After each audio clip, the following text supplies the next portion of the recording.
na'budu wa iyyaka nasta'in.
Allah, maka sesungguhnya Allah adalah zat yang hidup, la yamutu, dan tidak mati. Maksudnya priben bahwasane sing asline apa namanya yang dimaksud oleh Abu Bakar sini adalah kamu jangan menyembah Nabi Muhammad karena Nabi Muhammad juga meninggal. Kamu sembahlah Gusti Allah. Karena apa? Allah itu tidak akan mati.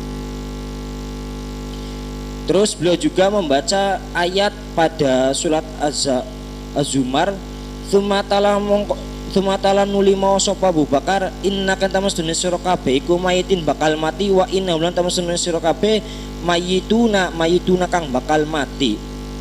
Nah, setelah beliau berkhutbah tentang bahwasanya apa namanya Kanjeng Nabi itu meninggal, maka kamu jangan nyembah Kanjeng Nabi, nyembahlah Gusti Allah karena Gusti Allah itu mempunyai sifat hayun.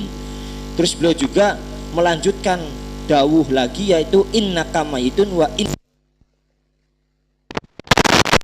kamu nih bakal mati dan kami semua itu bakal mati. Jadi tidak ada di dunia ini yang apa namanya yang bakal abadi, semua akan meninggal.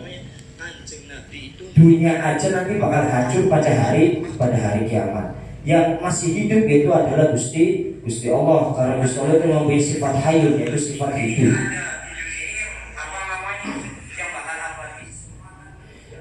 Terus beliau juga dawuh lagi menggunakan ayat pada surat Ali Imran, wa ma Muhammadun wa malan ora ono Muhammadun tawi Kanjeng Muhammad illa rasulun angin utusan qad khalat kang teman-teman wis liwat min qablihi saking sadurunge Kanjeng Nabi.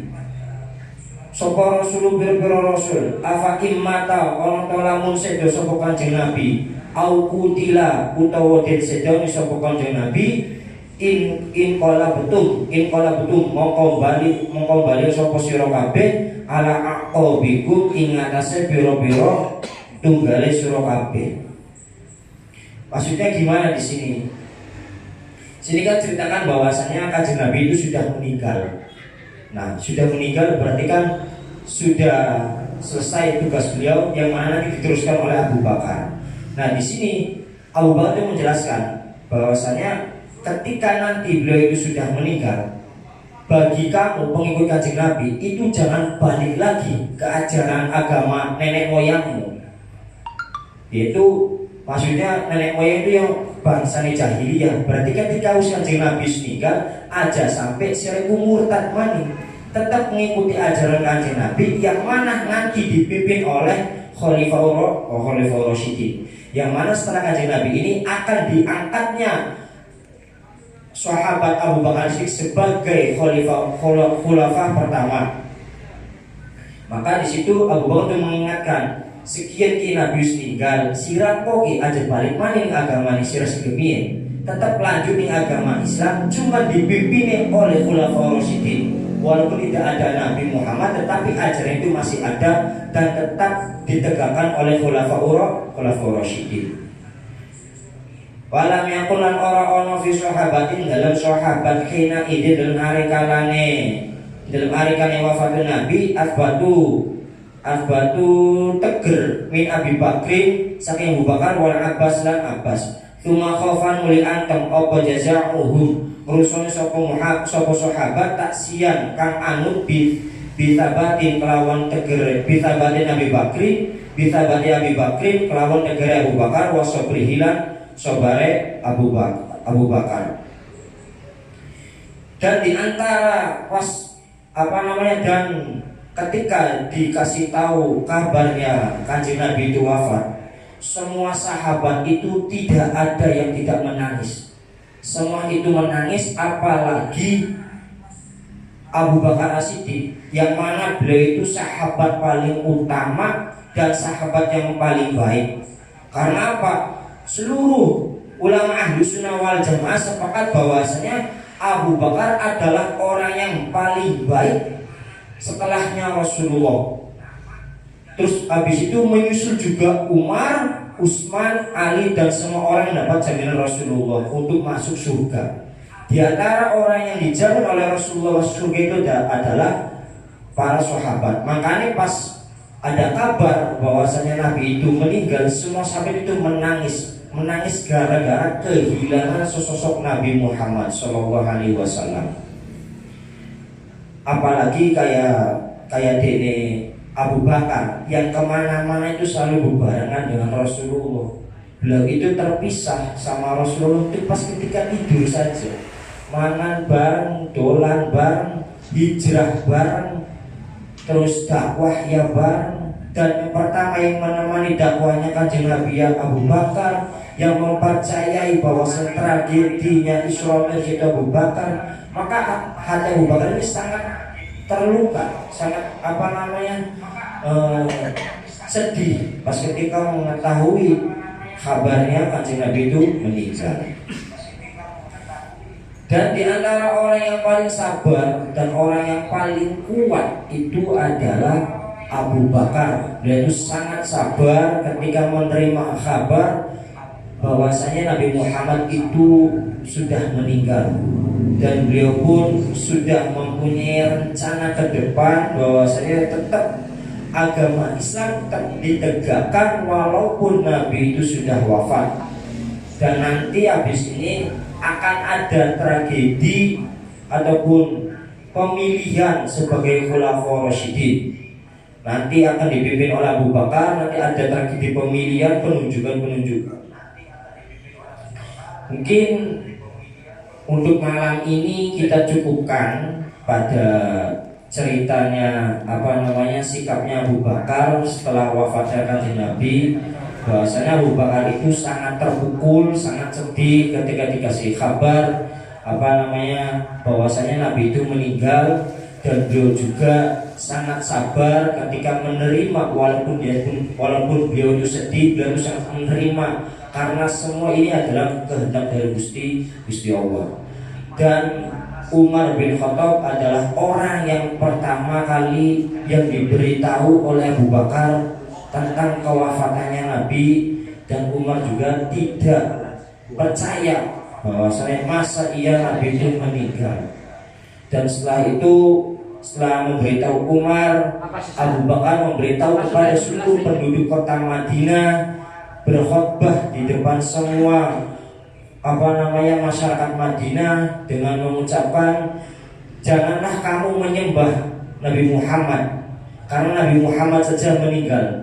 Maka dari itu kamu sembahlah Gusti Allah, karena Gusti Allah itu tidak akan meninggal. Karena apa? Gusti Allah itu mempunyai sifat yang hayyun, yaitu sifat hidup, tidak akan mati. Dan beliau juga memberitahu atau memperingati kepada seluruh umat Islam pas di zaman itu, pas ketika wafatnya Kanjeng Nabi, janganlah kalian kembali lagi ke agama nenek moyangmu. Tetaplah kamu masuk ke agama Islam walaupun tidak ada Nabi, karena nanti dipimpin oleh Khulafaur Rasyidin. Jangan kamu murtad, maksudnya kembali lagi itu jangan kamu murtad setelah wafatnya Nabi, tapi kamu tetap ikut agama Islam dan tetap ikut memperjuangkan Islam walaupun nanti dipimpin oleh Khulafaur Rasyidin. Mungkin cukup sekian dari saya, kurang lebihnya mohon maaf. Entah itu secara bahasa, entah itu secara tingkah laku, kula ngaturaken nyuwun pangapunten menawi wonten kalepatan, dan mohon maaf juga jika cara pembawaan saya kurang enak, karena jujur saya juga demam panggung. Karena ini juga termasuknya percobaan, karena kami di sini tuh belajar bareng, bukan untuk menggurui, bukan untuk apa, tetapi kami mengajak untuk belajar bareng, ngaji bareng. Mungkin cukup sekian dari saya, kurang lebihnya mohon maaf. Ihdinas shiratal mustaqim. Assalamualaikum warahmatullahi wabarakatuh.